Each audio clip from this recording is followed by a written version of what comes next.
Hey guys, it's AQT. If you haven't read this book, Eat, Pray, Love, I read it several years ago when it first was published. It's awesome. And you see all these little tags I put in it? It's like these are all the things that I wanted to remember at the time. And granted, I've evolved quite a bit in the last 3 or 4 years. So some of these things I've integrated and I don't need to remember anymore.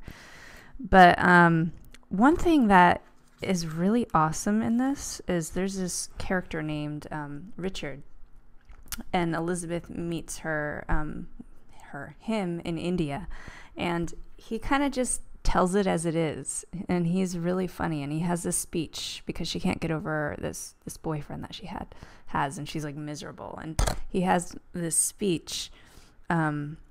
And I want to read it to you because I think it's awesome. It's about soulmates, and I know so many of us are looking for soulmates, but I want you to consider this.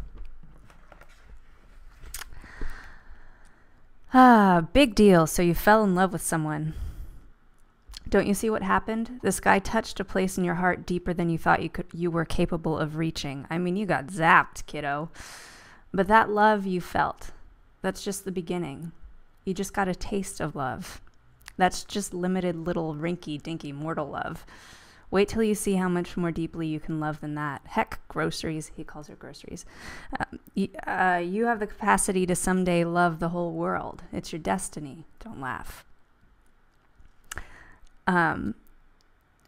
She says, I'm not laughing. I was actually crying. And please don't laugh at me now, but I think the reason it's so hard for me to get over this guy is because I seriously believe David was my soulmate. And he goes on to say, he probably was. Your problem is you don't understand what that word means. People think a soulmate is your perfect fit, and that's what everyone wants. But a true soulmate is a mirror, the person who shows you everything that's holding you back, the person who brings you to your own attention so that you can change your life.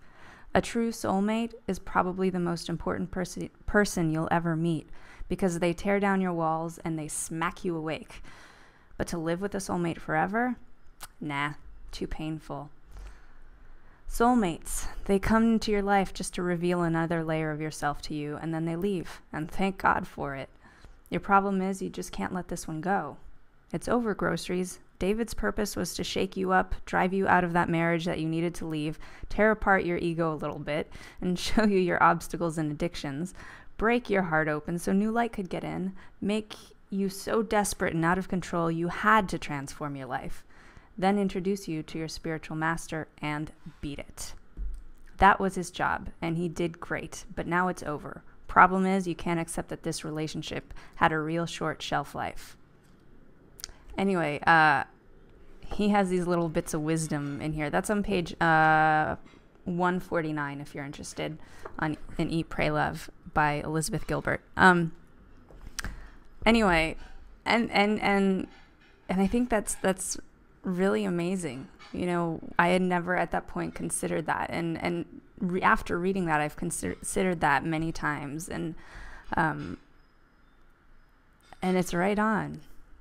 I think. I don't know. Maybe we just have different kinds of soulmates, and some of them are the purpose is to wake you up, right? Like that. Smack you open, help you transform yourself because you're willing to do anything to get to them. And then in that process of willing to do anything to get to them, you shed skin and you change yourself. And it's just a transformative journey, even if it feels like crap. But yeah. So I just want to leave you with that. I think that's definitely worth a gander.